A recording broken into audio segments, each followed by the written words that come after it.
I'm running for state treasurer. Give you a little bit of history about me. I've worked with a few of the people in the room. I moved here from Wichita, Kansas in 1993.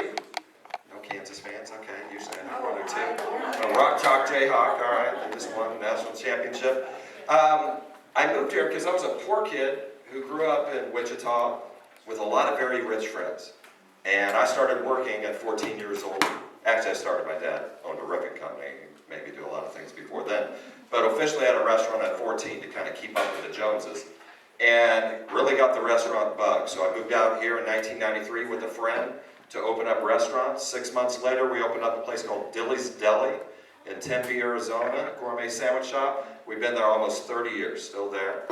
Then we opened up in 1996 a place called Floridino's Pizza and Pasta in Chandler, and it's been there for 25 years.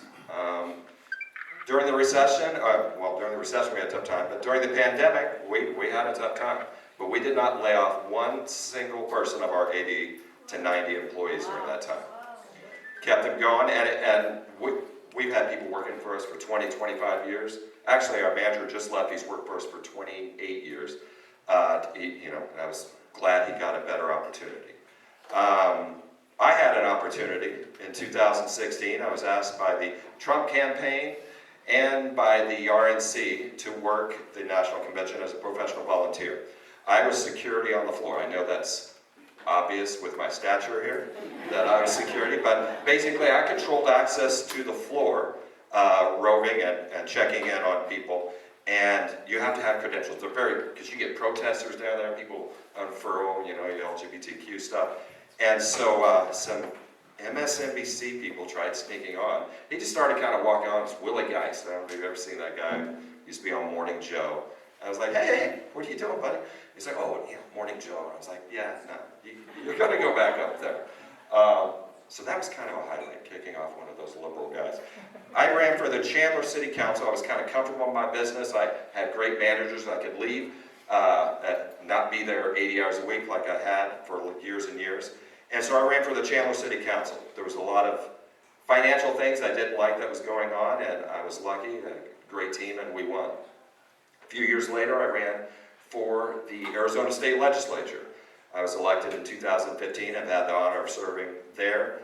For the last 6 years, I've been the chairman of the Commerce Committee. The Commerce Committee controls basically all business bills, all banking bills, all those kinds of things that go through my committee. I'll give you a highlight of a couple things because some people brought it up tonight. ESG. So we've had bills that I co-sponsored with Jake Hoffman and a couple others this year dealing with this issue. It stands for Environmental Social Governance. I would call it just woke investing. Just think of it like that. And you talk about, the swamp and the bureaucracy that controls things. In DC, there's same things on city councils and county board of supervisors. You can have some good electeds, but there's people behind the scenes who are just waiting out the electeds to either keep the policies they have or change things. But also now you have this other thing that's sneaking in. And it's either companies or individuals or the president or parties who are putting pressure on these funds, on these banks to do certain behaviors. And I'll give you a couple examples. I was getting signatures for my campaign at the Maricopa County Gun Show. You ever running statewide, no better place to get signatures as a Republican than at a gun show, I can tell you that. I had multiple vendors come up to me and say, I can't even really do business anymore. I'm being charged 5-6% to run credit cards because I'm with some downstream company because the banks won't do it anymore. Why won't they do it?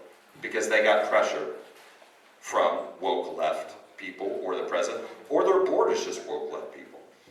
Same thing with, they are creating these social credit scores to where if you're a business and you're not woken up and you have an energy footprint that's too big for them, you're going to have a higher interest rate. I mean, these are real things that are coming. These are the sneaky ways that they're attacking us from 100 different directions. Well, we have bills on this year, and I shepherd them through my committee. Other people sponsor them, but I co-sponsor them. But I do have to bring up my opponent. My opponent is Kimberly Yee. She's the current incumbent. She was running for treasurer. She said she had accomplished everything she needed to accomplish. And then she was running for governor. And then she wasn't. January 15th, she said, I'm going to run for treasurer. There's still things for me to do. So she was saying the other day, we were at a speech together, and she said a few things like, we need to attack this ESG. We need to get rid of it. And I said, well, it's interesting that you say that, because we have at least 3 bills going through right now. Has anybody ever heard of the request to speak system at the legislature? So I know we're doing a lot better job of it. It used to be just Democrats doing it, a lot better job of people signing in. And agencies sign in. And that agency, that department had signed in on a couple other bills, one to expand the Board of Investment and some other things. But they were completely silent on this after 3.5 months.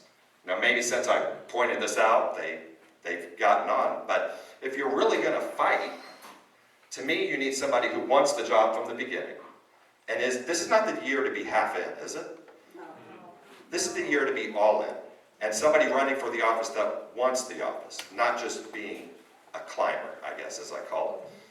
I mean, I've made my identity in the restaurant business. I don't need to be an elected official. I have been. I've had the luxury of doing it because I've been successful in the restaurant business. But I'm successful not because I just stand and boss people around. I manage a team of 90 to 100 people at any given time of the year. My business partner asked me a few weeks ago, we were talking about this mandate of people with over 100 employees and mandating injections. And we sometimes fluctuate over 100. And he said, what are we going to do? I said, hell no. He said something a little further than that I can't repeat. But we're not going to let, I mean, we had enough of it with the governor and everything here when I could only do curbside takeaway and different things, or my liquor license goes away. Yeah.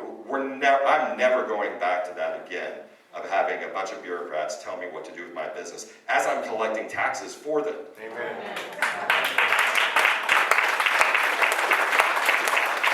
So it's funny because everywhere I go, people say, what would you do on day one? If you go to my website, jeffweninger.com, we actually have a tab that we created about a month ago. It says on day one.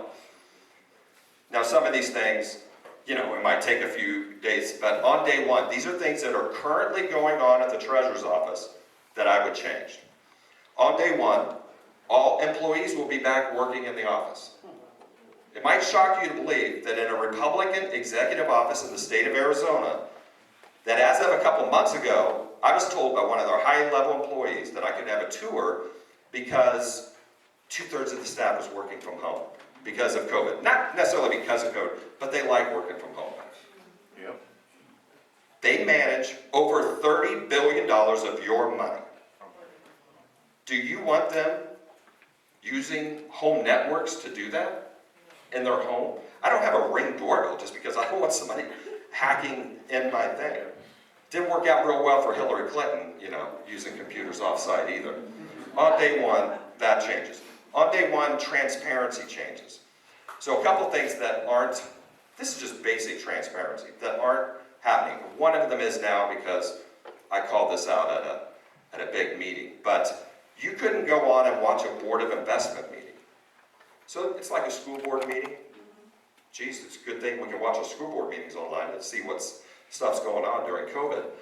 You couldn't watch it unless you tune in at that exact time once a month and you put in your name, address, and phone number. You essentially had to dox yourself to have the privilege of watching your government at work. Now, you can watch it. So three hours after I called that out at a meeting, all the videos are up going back 14 years somehow. But you still have to download a file. I don't want to download a file on my computer. I don't download anybody's files on my computer. So transparency. Transparency of every investment should be listed in a very easy to read format. You have to shuck and jive to try to find the investments that we're in. Don't you want to know if we're invested in Facebook? A company that literally worked against Donald Trump in the last election? Or Apple. We are heavily invested in Apple. Now, we're not allowed to invest in China, but guess what? Tim Cook went over to China in 2017 and made a deal with Apple to get access to China's market.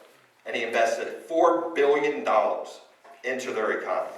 To me, that's like buying Russian oil. You may say you're not doing something, but you're still investing in their economy by investing in this. My time is up. I will change these things on day one. I'm a fighter. I'm used to working 80 hours a week. I'll be there every day. I'm Jeff Weninger. I'm running for state treasurer. I'd love to have your vote.